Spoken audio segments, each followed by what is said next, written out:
Hey there, Tracy Noriega, paying it forward. Here we are again, talking into who am I to think I can do any of this?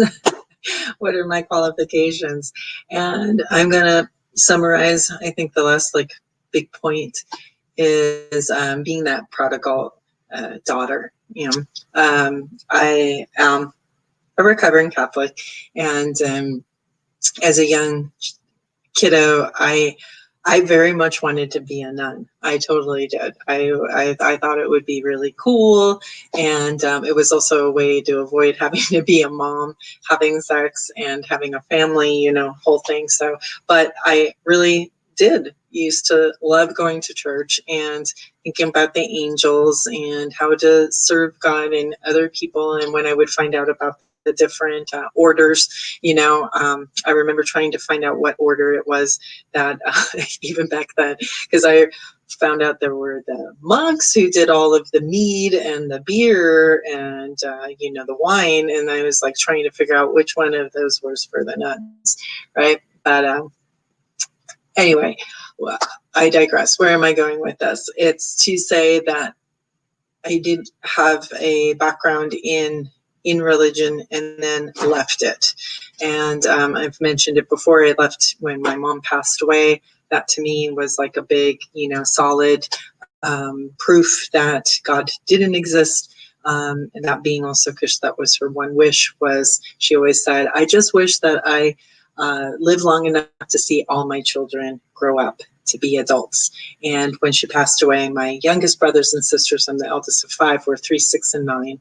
And I was just about to turn 21. So to me, I just left, and I was just like, and had wanted nothing to do with it. I did always stay with the golden rule. I totally believed that. I believed basically like your 10 commandments and 8-path fold way, and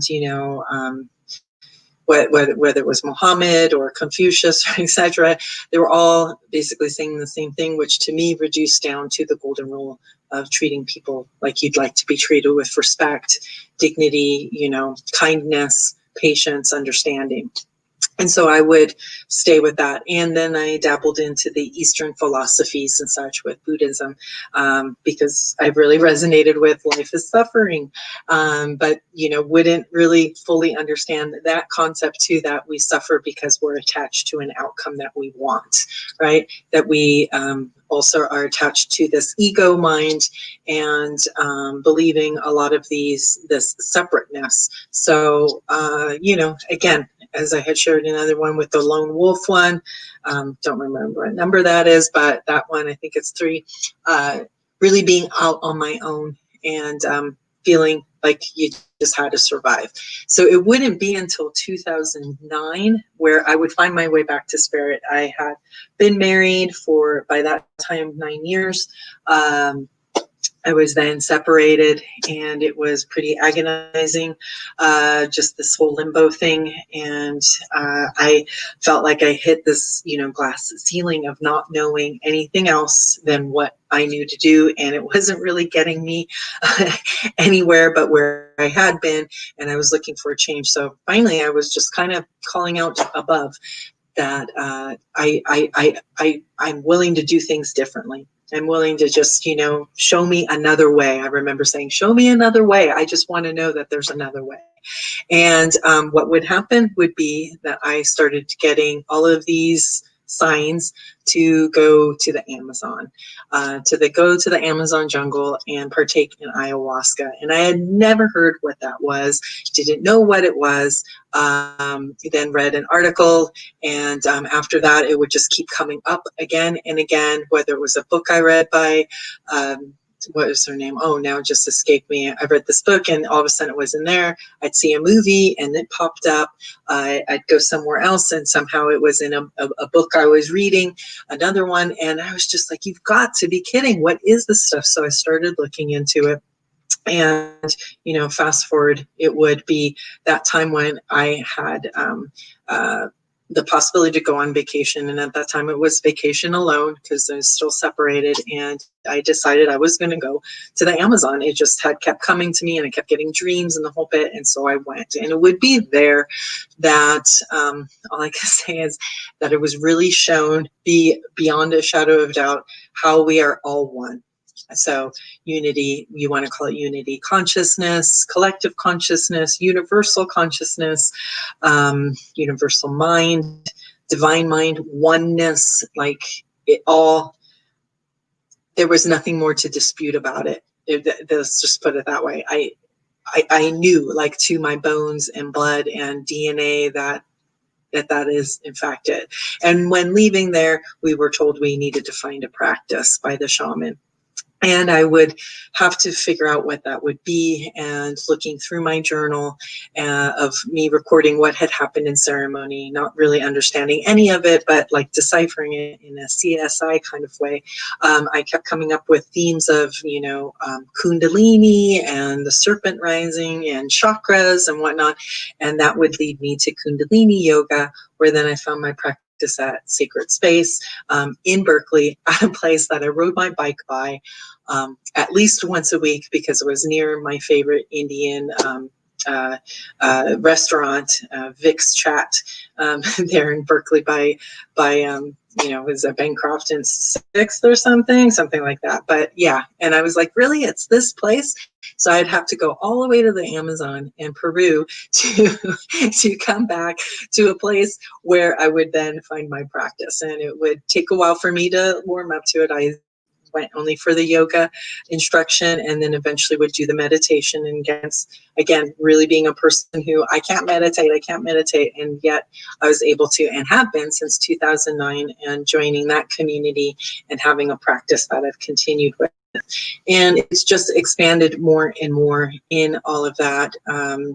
And here I now live in Arizona, and I now go to Kadampa Buddhist temple because I don't really have a place here to go, although there is a teacher here, which I'm happy to know. And I've done some yoga with her. Hi, Jen. And but there's not a community and a sangha, so to speak. So yes, I found my way back to spirit. It may not be the way I wouldn't have ever guessed it to be. And, it may be different for you. And maybe you already do have a practice, or maybe you do have a religion or a spiritual, mindset or belief system, whatever you want to call it, and again, to like kind of quote Shakespeare, a rose is a rose is a rose by any other name. So call it God, goddess, source energy, universe, collective consciousness, whatever you want to call it. There is something bigger than us that connects us all. And it really is that I am that I am. So we are all it, and we're all tied together, and we are all one. And that is another thing where I wish like we could get more of that, to know that we do have these superpowers, and we are here to use them and to bring them out and to share them with others. So anyway, that is going to be where I went. Oh my God, I went way over than what I wanted to, but it is an integral part of who I am, and was also a part of how do I put it into my service, because there's always this like, oh, business is one thing, and your spiritual life's another. And I've finally learned that they don't have to be, they can be incorporated. And that being said, I'm not going to, if you work with me, it's not like I'm going to be shoving down your throat any of my views on things, but I will ask you, and I will kind of just be that person, the devil's advocate, if you will, to ask about what you believe, and is that right for you? And again, I'm not here to press upon my beliefs on you, but to get you to look at yours. And there's unfortunately a lot of crap we've been sold, and that we bought, and that we believe. And there's so many more possibilities out there.